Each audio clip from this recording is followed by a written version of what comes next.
말씀 이 두 가지 주제를 대비하면서 생각해보는 시간을 갖기를 원합니다. 사실 욕심, 우리 인간에게 혹은 또 많은 동물들에게도 보이는 것 같아요. 우리 어떻게 보면은 생명의 그 중심 중에 본성 중에 하나가 욕심이 아닌가 싶습니다. 이 견물생심이라는 말이 있죠. 어떤 걸 보면 욕심이 생긴다는 그런 말입니다. 최근에 이제 코로나 시작되고 계속해서 집에만 갇혀 지내는 생활을 하다 보니까 제가 이제 집에서 느끼는 그 단조로움을 벗어나기 위한 유혹 중에 하나가 그냥 영상물 보는 거예요. TV도 있지만 최근에 이제 제가 유튜브라는 세계를 조금 더 자세히 접하게 됐습니다. 이제 저는 사실 유튜브는 지금까지는 뭐 필요한 걸 잠깐 찾아보는 정도로만 했는데 왜 사람들이 유튜브를 특히 이제 저희 딸들 유튜브를 왜 이렇게 못 끊는지 제가 조금 경험해보고 알았어요. 유튜브를 한번 보기 시작하니까 유튜브는 거의 전지전능 수준으로 제 속마음을 잘 알더라고요. 아주 그냥 딱딱 다음 거를 보여줘요. 이거 봐야지 딱딱 보여줘요. 참 하나님보다도 제 욕망을 가장 정확히 아는 것 같습니다. 그러면서 이제 무한 욕망을 자극하는 영상을 계속 추천해 보여주고 있어요. 그래서 이걸 보다 보니까 이게 중독도 될 수 있고 현실을 도피하는 그런 도구도 될 수 있다, 이런 생각이 들었습니다. 그럼 제가 최근에 이렇게 무슨 영상을 그렇게 중독돼서 봤는가? 한 대화로부터 시작된 건데, 저희 처갓집에 갔다가 처형이랑 같이 이런저런 얘기를 하다가 뭐 시골에 집 하나 얻어서 이제 뭐 주말 주택으로 쓰든지 뭐 하여튼 그러고 싶다는 얘기가 나왔어요. 그래서 이제 귀촌, 뭐 귀농, 농가 주택 이런 거 찾아봤더니 이제 그 다음부터 그냥 계속 홍수가 나고 있어요. 제가 어느 날 갑자기 사라지면 시골 갔나 보다 생각하시면 될 것 같아요. 사실 욕심이라는 게 인간에게 있기 때문에 인간은 노력이라는 것도 하고, 그렇죠? 부지런해지기도 하고, 뭔가를 성취해내기도 하고, 그리고 뭔가를 이제 개선하기도 하고, 생산하기도 하고, 그런 긍정적인 역할을 하기도 합니다. 그러나 한편으로 욕심은 오늘 본문에서 말하는 것처럼 죄를 짓게 하고, 다른 사람을 이용하거나 착취하게 만들고, 다른 사람들을 파괴하기도 하고, 거짓말을 하기도 하고, 그리고 결국 그것이 제어되지 않으면은 자기 스스로 혹은 남들까지 사망에 이르게 되는 그런 무시무시한 것이 욕심이라는 거죠. 전에도 설교 중에 말씀드렸지만 실제로 욕심을 이용해서 사냥하는 그런 사냥 방법이 많이 있습니다. 그 중에 하나가 이제 원숭이 사냥하는 거죠. 코코넛에다가 원숭이 주먹이 들어갈 만한 구멍을 뚫고 그 안에 원숭이가 좋아하는 과일이든지 뭐 땅콩이든지 넣어놓으면은 거기에 손을 집어넣어서 한 움큼 잡는 거죠.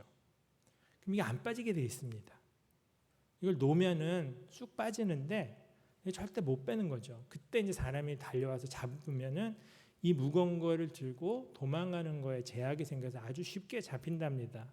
제가 필리핀에 갔을 때 선교사님이 그 마을에서 원숭이 사냥하는 법 얘기를 해주시는 걸 들었어요. 욕심이 이걸 놓지 못하게 해서 결국은 그 욕심 때문에 원숭이는 잡혀서 죽는 거죠. 근데 이게 원숭이 같이 약간 지능이 인간보다 부족한 그런 짐승에게만 벌어지는 모습이 아니라 우리 인간처럼 자칭 똑똑하다고 하는 존재들이 똑같은 짓을 하는 경우가 많다는 것입니다.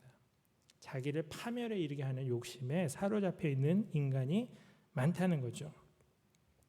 어떤 사람은 천성적으로 욕심이 많아 보이고 어떤 사람은 천성적으로 양보도 잘하고 희생적인 사람처럼 보이는 경우도 있어요. 근데 가만히 들여다보면은 양보하고 희생하는 사람은 또 다른 욕심이 있는 거예요.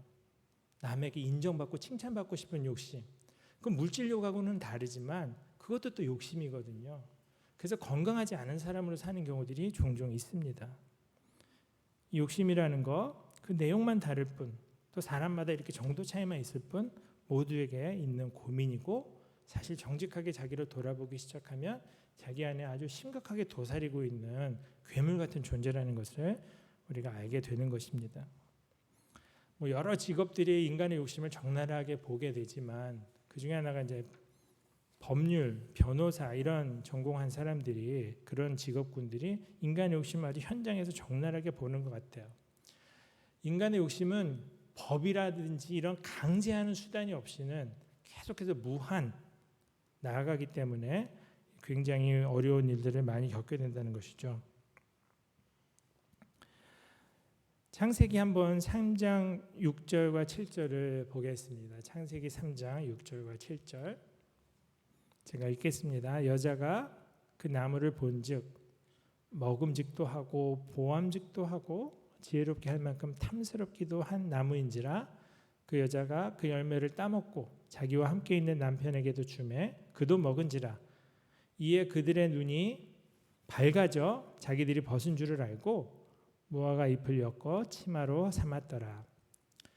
이 인간에게 죄가 들어온 첫 번째 사건을 기록하고 있는데요.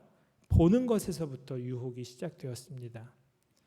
오늘날처럼 수많은 영상물들이 수많은 시각을 자극하는 홍보물들이 범람하는 시대에 아담과 하와보다도 우리는 얼마나 더 많은 유혹에 욕심을 자극하는 그런 유혹에 노출되어 있는지 모릅니다.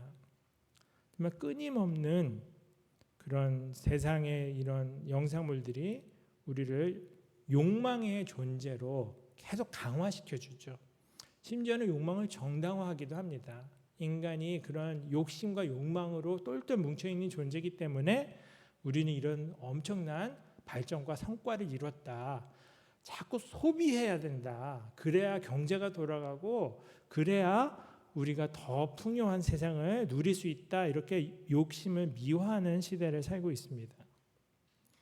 추석이 다가오고 있는데 최근에 이제 뭐 저희 집에 선물이 온 것도 있고 그런 포장을 뜰 때마다 제 마음이 참 무겁습니다. 진짜 과대 포장이 너무 많아요. 저희 아파트에 한 200가구 정도 사는데 저희는 재활용품을 일주일에 하루만 정해서 배출을 하게 돼 있어요. 그날이 되면 그게 주일인데 재활용품을 이렇게 내놓는 각 가정이 이제 쌓아놓기 시작합니다. 종이, 플라스틱 뭐 해가지고 이제 쌓이는데 정말 산더미 같이 쌓여요. 200집에서만. 이게 다 어디로 가는지 모르겠어요. 인간이 이렇게 편리를 선택하고 더 많은 소유를 선택하는 동안 엄청난 그림자가 지금 생기고 있다는 거죠. 이게 나중에 사망의 그림자가 될 수 있다는 그런 정말 두려운 마음이 듭니다. 저희 그 청년 2부가 지난 주일에는 함께 성경적인 토지와 경제 정의를 생각하는 모임을 가졌어요. 저희 청년부에서 한 명 형제가 이제 청년들의 주거 문제를 해결해 주는 그런 협동조합에서 일을 해왔고 그 형제가 연결이 되어 있었던 희년함께라고 하는 단체가 있는데 그 희년함께 대표님을 초청해서 온라인으로 토지 문제, 특별히 희년 성경의 구약의 희년법에 기초한 성경적 토지 정의를 외쳤던 헨리 조지라는 분이 있어요. 그 헨리 조지의 이야기를 함께 좀 생각해보는 시간을 가졌습니다. 그 강의 중에 나눔 중에 그 대표님이 그 얘기를 했어요. 문재인 정권 부동산 정책들 수많은 실패들을 거듭했다. 결과는 참담했다. 그 얘기를 했습니다. 그러나 그 정책의 미흡함 이면에 더 근본적인 문제는 어떻게든 부동산을 가진 사람들이 이것을 통해서 목돈을 벌고자 하는 그 탐욕을 제어하는 게 어렵다는 거죠. 그만큼 탐욕이라는 게 쉽게 제어되지 않는다는 것입니다. 인간의 무한 탐욕이라는 게 이런 엄청난 부동산 정책을 써도 제어가 쉽게 되지 않는다는 거죠. 우리나라 큰 골칫덩어리 두 개, 교육과 부동산 문제입니다.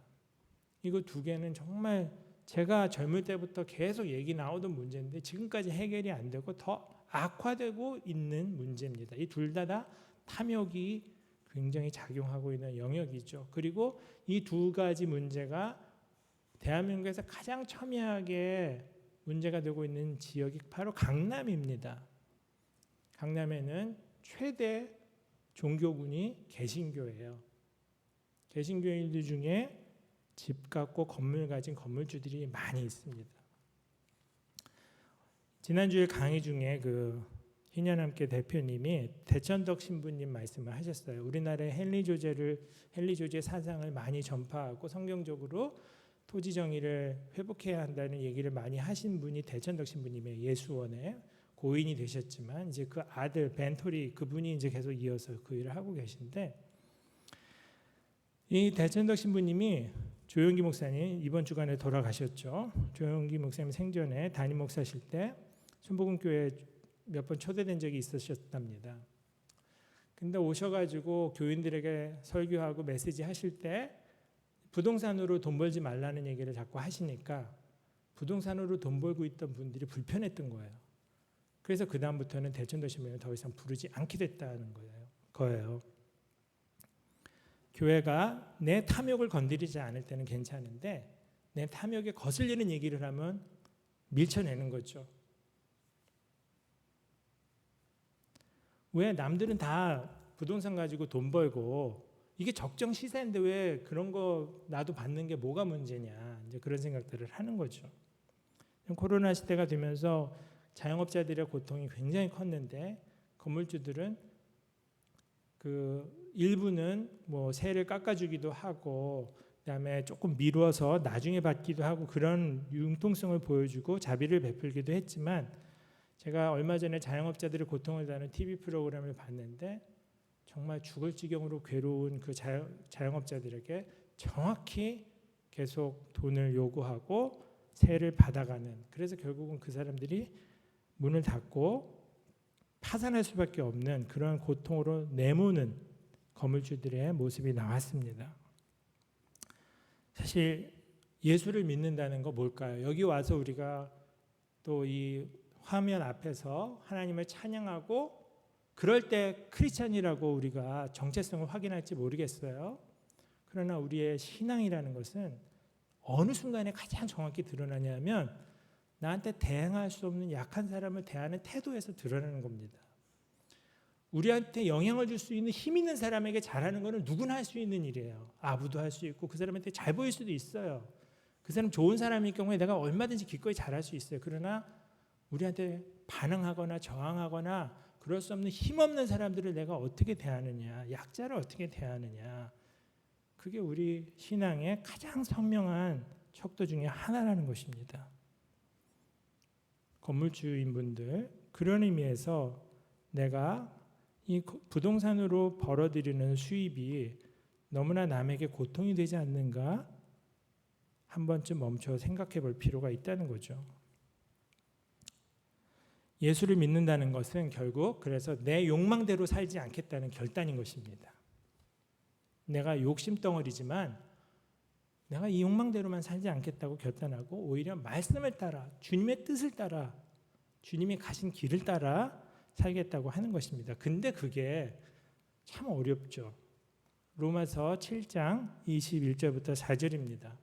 사도 바울이 대단한 분인데 예수 그리스도를 정말 그 환상 중에 만나고 계속해서 그분의 음성을 들었던 이분이 이 고백을 했어요. 한번 읽어보겠습니다. 7장 21절부터 4절입니다. 그러므로 내가 한 법을 깨달았노니 곧 선을 행하기 원하는 나에게 악이 함께 있는 것이로다.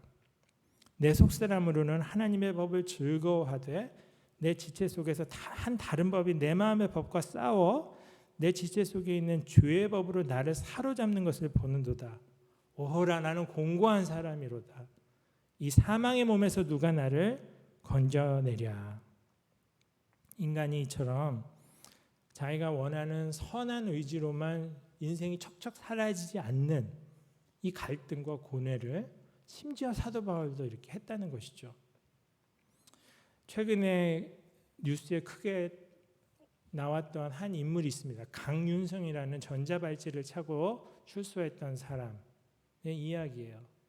이 사람이 전자발찌를 찬 상태에서 혹은 한 번은 끊고 나서 2명을 이제 살해를 하는 사건이 있었어요. 근데 제가 이 설교 준비할 때 갑자기 그 사람 생각이 나더라고요. 전자발찌라는 그 사람의 죄를 억제하는 장치를 달고 나왔는데도 그게 그 사람의 죄를 못 막았거든요.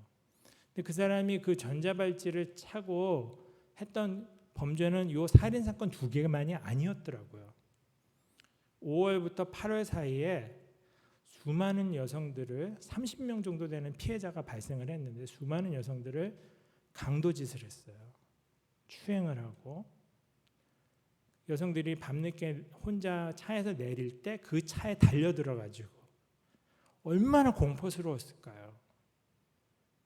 근데 그 강윤성이라는 자가 원래 예정보다 2-3달 정도 빨리 출소를 할 수 있었는데 그 이유가 뭐냐 하면 그가 썼던 감동적인 신앙 간증 때문에 거기에 감명을 받은 다른 사람들이 청원을 내가지고 좀 더 빨리 나왔다고 하더라고요. 그 사람의 신앙 간증은 정말 그 사람을 크리스찬처럼 보이게 했을 거예요. 얼마나 감동적이었고 진실했고 또 그 내용이 좋았는지 그걸 보는 사람들마다 굉장히 은혜를 받았던 거예요. 근데 그 사람이 나와가지고 한 짓을 보면 사실 그 사람이 처음은 아니에요. 그 이전에도 감옥에서 그리스도인이 됐다고 하면서 출소해서 화려하게 신앙 간증하고 다녔던 수많은 사람들이 다시 옛날로 돌아가서 도둑질하고 깡패짓하고 사람을 때리고 죽이는 일들을 하는 경우가 무지무지 많았습니다. 신앙은 그래서 내가 뭘 고백하는 걸로 다 된 게 아니라는 거예요. 내가 결심한 걸로 다 되는 게 아니라는 거예요. 그만큼 욕망의 힘이 크고 무섭다는 것이죠. 그럼 우리가 어떻게 살아야 될까요? 오늘 본문을 보니까 첫째로는 우리가 왜 시험에 빠지는지 그 이유를 잘 알아야 됩니다. 그 이유는 여기 나온 것처럼 욕심이라는 거죠. 욕심. 우리나라가 최근에 이제 선진국의 반열에 드디어 들었다고, 그래서 우리나라가 더 이상 개발도상국이 아니라 이제 선진국이 되었다는 소식을 들었어요. 실제로 제가 주위에 많은 사람들의 이야기를 들으면은 우리나라가 정말 선진국이 되었다는 그런 생각이 듭니다. 제가 아는 분이 중학교 때 이민을 가서 미국에서 계속 사시던 분인데 최근에 한국으로 귀국을 결심하고 들어왔는데 이분이 한국이 정말 좋아졌다고, 자기는 이제 미국에서 나이가 들면서 지금 60 정도 되신 분인데 최근 몇 년 동안은 점점 미국에 실망을 많이 했대요. 그래서 미국을 떠나기로 결심한 거고, 그리고 이제 한국을 들어왔는데 한국이 너무너무 좋아졌다 그 얘기를 하시는 걸 제가 들었어요.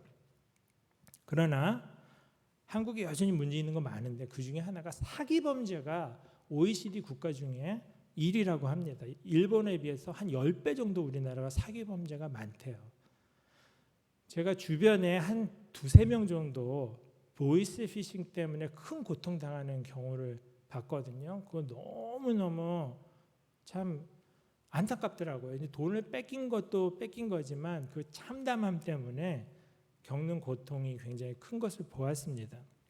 이렇게 진짜 완전 거짓말과 속임수로 기만으로 이렇게 사기가 일어나는 경우도 있으나 우리의 탐욕을 자극해서 사기를 치는 경우도 참 많이 있다는 거죠. 쉽게 돈 벌 수 있는 길이 있다. 여기다 투자하면은 20% 30% 2배 3배를 약속하는 그런 류의 감언이설에 속아 잘못해서 투자해가지고 사기를 당하는 경우들도 많이 있습니다. 우리나라가 그렇게 사람의 욕심을 자극해서 돈 버는 방법을 머리를 쓰는 사람이 그렇게 많다는 거죠. 그래서 그런 욕심에 자기도 반응해서 잘못해서 사기를 당할 때 그런 사람들이 시험에 빠질 수 있다는 거죠. 여러분들도 어떤 결정을 할 때 늘 한번 생각해 봐야 되는 게 이 결정의 동기에 혹시 내 탐욕이 있지는 않은가 한번 생각해 보는 거예요. 내가 꼭 이거를 사야 되는가? 내가 꼭 일로 이사를 가야 되는가? 내가 꼭 이 물건을 사야 되는가? 내가 꼭 이걸 해야 되는가? 이게 탐욕은 아닌가? 한번 좀 돌아보는 삶을 살아야 한다는 거죠. 왜? 욕심은 그 결과를 낳는 선택이기 때문입니다. 욕심은 죄로 이어진다고 했죠. 오늘 본문에. 그리고 그 죄는 결국 사망으로 이어진다는 걸 알아야 됩니다. 그래서 욕심에 대해서 우리가 경계할 필요가 있다는 거예요. 욕심이 그냥 중립적인 게 아니기 때문에 욕심에는 결과가 따르는 거기 때문에 우리는 욕심을 살펴볼 필요가 있다는 것입니다. 인간이기 때문에 자기를 성찰할 수 있어야 돼요. 우리가 그리스도인이라면 제발 욕심대로만 살지 않는 사람이 되었으면 좋겠습니다. 어떻게 그리스도라는 그분을 따르면서 그분의 제자라는 사람들이, 그리스도의 이름을 걸고 사는 사람들이 자기의 욕심대로만 살겠습니까? 남에게 해를 주는, 끼치는 삶을 살겠습니까? 오늘 본문에 속지 말라는 그런 권면이 나오고 있어요. 속지 말라. 6절에 나오죠. 내 사랑하는 형제들아 속지 말라. 어디에 속습니까 우리가?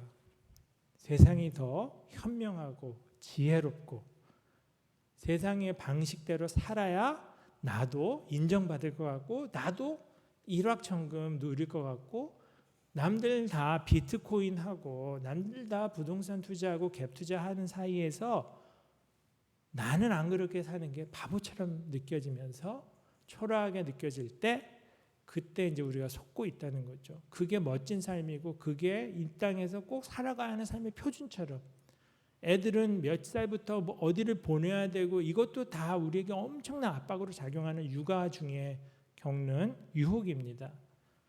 이 모든 것들이 인간을 미쳐 돌아가게 만들고 있어요. 속아서 돌아가게 만드는 거죠. 속지 말라는 거예요. 왜? 세상의 삶의 방식이 더 매력적이고 더 화려해 보이고 아름다운 것이라고 하는 그 수많은 메시지들이 우리에게 주입되고 있지만 욕망에 따라 욕망에 충실하게 사는 게 가장 멋있는 삶인 것처럼 보여주고 있지만 부를 축적하고 남을 위해서 나누지 않는 게 현명한 사람인 것처럼 얘기하고 있지만 남의 어떤 고통을 당하는지 신경 쓸 거 없고 너만 잘 살면 된다고 말해주고 있지만 속지 말라는 것이에요. 우리는 하나님이 모든 선한 것과 아름다운 것의 근원이라는 그 사실 때문에 속지 말아야 합니다. 돈에 내가 모아놓은 재산에 내 인생에 소망이 있지 않다는 거 어리석은 부자 비유에서 이미 우리는 알고 있어요. 든든히 쌓아놓고 부자가 잘됐다 배부르다 이제 안심이다. 하나님이 그러시죠. 오늘 밤에 내가 그 생명 데려가면 어떡할 거냐. 그게 우리의 안정이 될 수 없다는 거죠. 라캉이라고 하는 철학자가 그랬어요. 인간의 삶은 무엇을 생각하느냐에 따라 달라지는 게 아니라 무엇을 욕망하느냐에 따라 달라진다고 했습니다. 인간의 욕망은 타인의 욕망이라고 또 말했어요. 무슨 말이냐면은 남들이 욕망하는 거를 나도 따라서 욕망하는 게 인간이라는 거죠.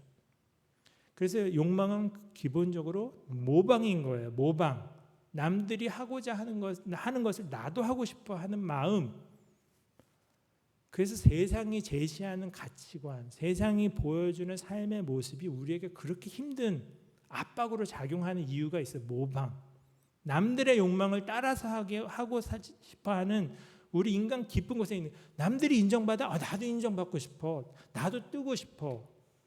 저 사람처럼 나도 벌고 싶고 저 사람처럼 잘 살고 싶고 저 사람처럼 좋은 데 살고 싶고 그 끊임없는 모방이 우리에게 미쳐 돌아가게 만드는 갈등에 이 힘을 제공하고 있다는 것입니다. 그리스도인이 예수를 믿는다고 할 때 그들을 모방하는 게 아니라 그리스도를 모방하는 것으로 삶의 중심 가치가 바뀌어야죠. 저들이 나의 모범이 아니라 그리스도께서 나의 모범이라는 것을 알아야죠. 속지 말고 모든 좋은 건 하나님께로부터 온다는 것을 기억하면서 하나님은 여기 17절에 빛들의 아버지라고 했어요. 이분은 그림자가 없어요. 태양은 그림자가 없죠. 태양은 그림자가 없습니다. 태양으로 인해서 다른 것에 그림자가 생겨요. 하나님은 빛이시기 때문에 그림자가 있을 수 없는 분입니다. 이 돌아가는 그림자 17절에 나오는 회전하는 그림자가 나오는데 태양이 움직이는 데에 따라서 그림자는 회전을 하죠. 그렇게 다른 빛에 의해서 살아가는 존재가 아니라 하나님은 빛의 근원이시고 빛 자체시고 모든 좋은 것을 주시는 분이기 때문에 그분에게 우리가 나아가야 한다는 것입니다. 그분을 선택해야 하고 그 빛을 바라보면서 다른 것에 현혹되지 말아야 한다는 것입니다. 사실 이 땅에서 살면서 참 쉽게 돈 버는 사람 보면은 허탈합니다. 솔직히 내가 이렇게 고생하면서 일하는 게 무슨 의미가 있는가 싶을 정도로 허탈하죠. 그래서 쉽게 돈 버는 게 참 악한 거죠. 열심히 사는 사람들을 조롱하는 게 되기 때문에. 그래서 그런 사람을 부러워하면서 내가 그렇게 살지 못한 것에 자괴감을 갖는 분들, 그러지 마시라는 말씀 드리고 싶습니다. 여러분들의 선택이 옳았습니다. 이 땅에서 그들보다 훨씬 못 살아도 괜찮다는 거죠. 우리가 이 땅에서 살아가는 삶이 그리스도의 길을 따르는 것일 때 그것은 가장 성공한 삶이고 주님께서 그 삶을 기뻐하신다는 것을 기억했으면 좋겠습니다. 마지막으로 그가 그 피조물 중에서 18절에 그 피조물 중에서 우리를 한 첫 열매가 되게 하시려고 자기의 뜻을 따라 진리의 말씀으로 우리를 낳으셨다고 했습니다. 자기의 뜻을 따라 진리의 말씀으로 우리를 낳으셨다. 우리가 첫 열매가 되게 하시려고. 우리는 말씀으로 낳은 존재라는 거죠. 하나님이 낳은 존재. 누굴 낳습니까? 자식을 낳는 거죠. 우리는 하나님의 자녀가 된 거예요. 말씀으로 태어난 하나님의 자녀. 그래서 우리는 이제 주님의 뜻을 따라 말씀을 따라 살아야 할 존재가 된 것입니다. 존재 자체가 변화된 사람들이에요. 돈이라는 게 어디서 힘을 씁니까? 돈은 give and take, 거래가 있는 관계에서 힘을 발휘하는 게 돈이죠. 뭔가 내가 얻을 게 있는 곳에서 내가 주고 뭔가 얻어낼 때 그 돈은 힘을 발휘합니다. 왜 사람들이 뇌물을 씁니까? 그 뇌물이라는 게 내가 원하는 거 얻어내는 도구가 되기 때문에 뇌물을 쓰는 거죠. 돈이라는 것은 이렇게 거래 관계가 있는 곳에서 힘을 발휘하게 돼 있어요. 주는 것이 있다면 그러면은 받는 게 있는 이런 거래 관계.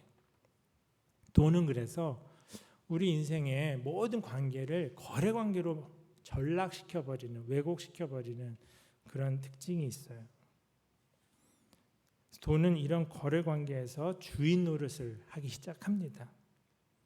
그러면서 그 돈의 힘이 굉장히 커지는 것을 알 수 있어요. 결국 하나님의 자리까지 차지하게 되죠. 그래서 마태복음 6장 24절에 이런 경고를 하고 있습니다. 한 사람이 두 주인을 섬기지 못할 것이니 혹 이를 미워하고 저를 사랑하거나 혹 저를 중히 여기고 저를 경히 여김이라. 너희가 하나님과 재물을 겸하여 섬기지 못하느니라. 그렇게 말씀하고 있어요. 우리는 이 땅을 살아가는 동안에 돈의 힘에 많이 노출이 되어 있습니다. 그 아래에 이제 돈 싫어하는 사람이 없죠. 돈을 주면은 뭘 그러면서 받고 싶죠. 이런 것들이 우리 인간의 기본적인 심성이고, 그러나 그 돈을 받는 순간 그 돈의 힘 아래서 자유로워질 수 없는 게 우리라는 것을 알아야 됩니다. 우리의 시간, 관심, 능력 이 모든 것들을 돈이 앗아가고 하나님의 자리에 들어와서 우리에게 주인 노릇하기 쉽다는 것입니다. 주님은 나 외에 다른 신을 내게 두지 말라고 그랬고 너희가 하나님과 재물을 겸하여 섬길 수 없다고 했습니다. 그런데 우리는 여전히 이 둘을 동시에 섬길 수 있는 것처럼 그런 생각을 하면서 살아가고 있습니다. 여러분들 아까 제가 그 법이 아니고서는 인간의 탐욕을 제어하기가 참 어렵다 그런 얘기를 했는데 실제로 그런 것 같아요. 이 땅에서 수많은 범죄들이 진짜 법 때문에 그나마 이렇게 견제가 되고 있고 그것 때문에 억제가 되고 있는 현실입니다. 이렇게 법으로 강제하지 않으면 참 인간의 탐욕을 어떻게 막을 수 있을까 싶어요. 자, 우리는 그런데 이런 상황 속에서 하나님을 따라서 말씀을 따라서 살고 싶다고는 하는데 그게 아까 말씀드린 것처럼 로마서에 바울이 고백했던 것처럼 잘 안 된다는 거죠. 어떻게 내가 입술로 고백하는 게 신앙이 아니라 내 삶이 신앙이 돼야 한다고 했는데 그게 마음대로 안 될 때 그걸 우리는 어떻게 해야 할까? 또 다른 그 철학자인 니콜라스 월터스토프라는 분이 있는데요. 아버지의 통곡이라는 책을 쓰신 분인데 이 니콜라스 월터스토프가 3가지 종류의 지식을 말하는 게 있어요. 첫 번째는 명제적 지식, 무엇이 무엇이다라고 정의 내리는 그런 명제적인 지식이 있고요. 방법적 지식, 어떻게 하면은 이런 결과가 나온다는 것을 아는 그런 방법적 지식이 있다고 그랬어요. 명제적 지식과 방법적 지식 외에 또 한 가지 지식이 있는데 경향적 지식이라고 그분이 표현을 했어요. 이건 도덕성과 관련된 거죠. 어떤 쪽으로 기우는 경향, 그런 경향적 지식을 이분이 3번째로 지식의 한 종류로 말을 했습니다. 명제도 알고 이게 선이다. 명제도 알고 어떻게 해야 선을 베풀 수 있다. 방법을 알아도 경향적 지식이 없이는 이 선을 행할 수 없다는 것이죠. 자신을 꺾어 순종하게 하는 그 성향적 지식이 없다면 명제와 방법으로 우리가 살아갈 수 없다는 거예요. 우리 인간은 어떻게 그런 상황에서 하나님을 따라 살아갈 수 있을까요? 본래 인간이 처음 창조되었을 때 인간은 하나님을 찬양하고 하나님께 순종하고 죄를 짓지 않을 수 있는 능력을 갖고 있었어요. 그게 파괴된 거죠. 그리스도로 인해서 우리 안에 새로운 본성이 생겼고 이 본성은 계속해서 우리 옛 자아와 싸우는 중입니다. 그러나 우리가 옛 자아에 의해서 넘어지고 실패할 때가 참 많죠. 거기서 멈추지 말아야 합니다. 우리는 거기에서 멈추지 않고 자꾸 하나님께로 나아가야 돼요. 하나님께 넘어진 상태에서 다시 나아가는 연습, 그게 우리 신앙생활인 것입니다. 넘어졌을 때 다시 일어나 주님께로 나아가는 연습, 그걸 계속 해야 돼요. 넘어진 상태에서 나는 안 되라고 자포자기하고 그냥 내 한계 속에 욕심 속에 빠져서 살도록 무너지는 게 아니라 넘어질 때마다 다시 일어나서 주님을 바라보는 자리로 나아가야 하는 것입니다. 하나님을 경험하는 일이 결국 우리로 하여금 하나님을 따라 사는 삶을 살 수 있도록 힘을 줘요. 그 하나님 경험을 여러분들이 하려면 쳇바퀴 돌아가는 분주한 인생 삶 속에서 최소한 시간을 얼마라도 떼어서 멈춰야 됩니다. 하나님 앞에 내 영혼을 비춰보는 그런 기도 시간, 성찰의 시간, 산책하는 시간, 그런 것들을 가지면서 나의 영혼을, 나의 삶을 주님 앞에 비춰보고 주님의 빛과 사랑이 내 영혼에 닿아서 나를 변화시키는 하나님 체험 경험이 우리 인생에 계속 쌓여야 돼요. 그게 없이는 우리는 도저히 우리 힘만으로는 선을 선택할 수 있는 내적인 힘이 안 나온다는 것입니다. 하나님을 경험하는 삶, 하나님을 경험하는 삶이 우리의 인격을 변화시키고 아까 얘기했던 3가지 명제와 방법적 지식 외에 경향적 지식을 우리 내면에 갖추게 해서 올바른 방향으로 잡고 내 가치관이 변화되고 내 가치관은 나의 선택을 만들어가는 힘이 되는데 내가 어디다 돈을 쓰고 내가 어떤 사람이 되고 어디다 시간을 쓰고 누구를 대할 때 어떻게 대하느냐를 좌우하는, 그걸 가늠하는 경향적 지식으로 이어지게 된다는 것이죠. 누군가 여러분들이 정말 변화되었다 하면은 그것은 입술의 고백만이 아니라 내가 하나님을 계속해서 만남으로 말미암아 내 중심과 영혼이 계속해서 바뀌면서 나의 경향이 주님께로 가는 것, 그것을 의미하는 것입니다. 탐욕이 우리 인생을 이끌어가는 강한 힘이지만 그 힘을 억제할 수 있는 또 다른 힘이 그리스도의 사랑이고 그리스도의 임재고 하나님 체험이라는 거죠. 그러면서 우리 말씀에 기초한 가치관이 우리 삶에 들어오고 하나님을 경험하는 것으로 인해서 삶이 변화하는 자리로 나아가고 또 그런 체험을 나눌 수 있는 관계가 우리를 더 정말 신앙에 굳게 서게 하고 바른 삶을 선택하는 그리스도인으로 만들어가는 그런 긍정적인 역할을 한다는 것입니다.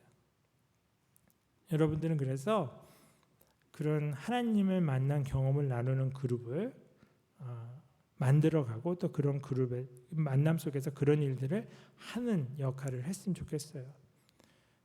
하나님을 만나는 사람, 그 만남의 경험들을 나눌 수 있는 관계, 그런 공동체, 그런 것들이 나의 삶을 그냥 알고 있는 당위만으로 살아가는 게 아니라 그 당위와 명제를 실제 내 삶의 기쁨의 선택으로 만들어갈 수 있는 경향적 지식으로 우리를 이끌어 간다는 거죠. 말씀을 마무리합니다. 여러분들은 그리스도를 따르기로 결심한 사람들입니다. 그렇기 때문에 사실 지금 이 시간 할 수 있는 수많은 다른 것들을 뒤로 하고 이 자리에 예배당에 화면 앞에 앉아 예배 드리는 사람으로 멈추고 있어요.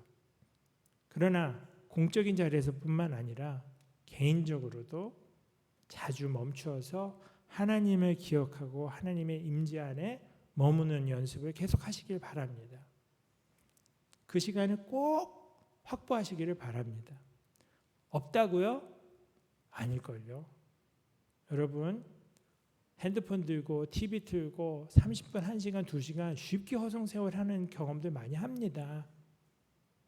30분이라도 1시간이라도 하루 중에 내려고 한다면 사실은 낼 수 있어요. 여러분의 마음의 우선순위가 거기 가 있지 않을 뿐이지. 그렇게 하나님 앞에 자꾸 나아가는 연습을 할 때 그럴 때 하나님의 사랑과 은혜가 자꾸 우리 마음을 비출 때 그것이 우리 삶에 하나님을 따라가겠다는 선택을 기쁘게 하도록 하는 힘이 된다는 것이고 그것을 나누는 공동체를 만나시고 만드시고 그래서 여러분 안에 그동안 알았던 것이 내 것이 되어 입술과 삶이 분리된 삶이 아니라 통합되고 그래서 겉으로는 하나님을 찬양하지만 인간을 죽음과 파멸로 이끌었던 수많은 정말 부끄러운 간증자들의 삶을 보면서 우리는 그렇게 살지 않기를 다짐하고 하나님께 더 나아가는 하나님을 닮아가고 따르는 그런 신앙의 식구들이 되었으면 좋겠습니다.